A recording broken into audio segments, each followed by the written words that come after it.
Muling nagtagumpay ang mga awtoridad ng Ilocos Sur PNP sa kampanya laban sa ilegal na droga matapos masira ang mahigit 3.28 milyong halaga ng mga tanim na marihuana sa magkakahiwalay na operasyon sa lalawigan ng Ilocos Sur. Ayon sa Ilocos Sur Police Provincial Office sa pamumuno ni Police Colonel Agosto M. Asuncion, Provincial Director, bunga ito ng pinaigting na koordinasyon at sama-samang pagkilos ng iba't ibang law enforcement units upang tuluyang mapuksa ang mga plantasyon ng marijuana sa lalawigan. Noong Hunyo 15, nagsagawa ng operasyon ang 2nd Ilocos Sur Provincial Mobile Force Company sa Barangay Likungan, Sugpon, Ilocos Sur. Natuklasan ng mga operatiba ang isang marijuana plantation na may lawak na humigit kumulang 550 metro kwadrado na naglalaman ng 4,400 fully grown marijuana plants na may tinatayang standard drug price na 880,000 pesos.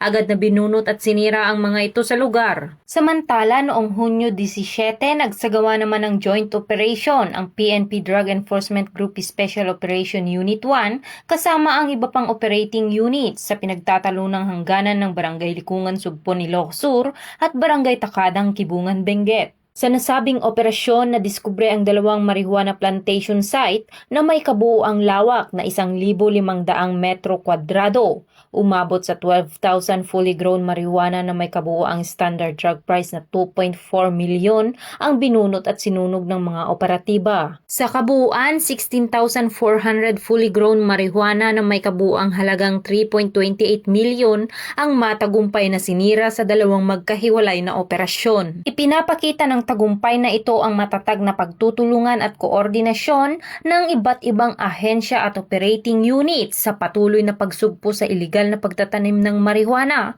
at sa pagpapanatili ng ligtas at drug-free na komunidad sa Ilocos Sur. Mula dito sa Ilocos Region, ako ang inyong PNN Correspondent, Patrolwoman Nikki Lyra Quiñones, nagbabalita para sa Police News Network, alagad ng batas, tagataguyod ng balitang pulis.